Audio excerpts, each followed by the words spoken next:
معلومات فمن فرض فيهن الحج فلا رفث ولا فسوق ولا جدال في الحج وما تفعلوا من خير يعلمه الله وتزودوا فإن خير الزاد التقوى واتقون يا أولي الألباب ليس عليكم جناح أن تبتغوا فضلا من ربكم فإذا أفضتم من عرفات فاذكروا الله عند المشعر الحرام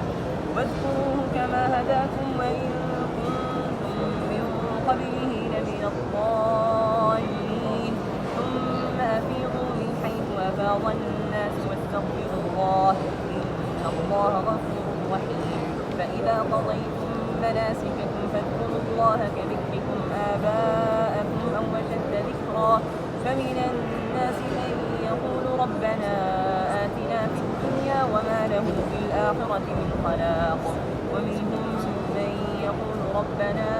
آتنا في الدنيا حسنة وفي الآخرة حسنة وقنا عذاب النار أولئك لهم نصيب مما كسبوا والله سريع الحساب واذكروا الله في أيام معدودات فمن تعجل في يومين فلا إثم عليه ومن تأخر فلا إثم عليه لمن اتقى واتقوا الله واعلموا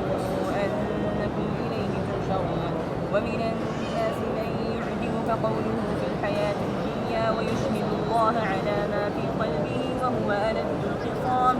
وإذا تولى سعى في الأرض ليفسد فيها ويهلك الحرث والنسل والله لا يحب الفساد وإذا قيل له اتق الله أخذته العزة بالإثم فحسبه جهنم ولبئس المهاد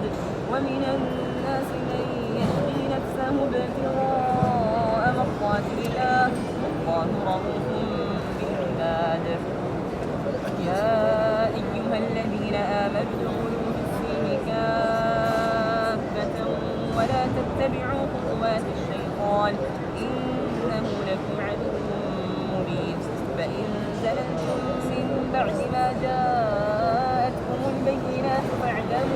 فاعلموا أن الله عزيز حكيم هل ينظرون إلا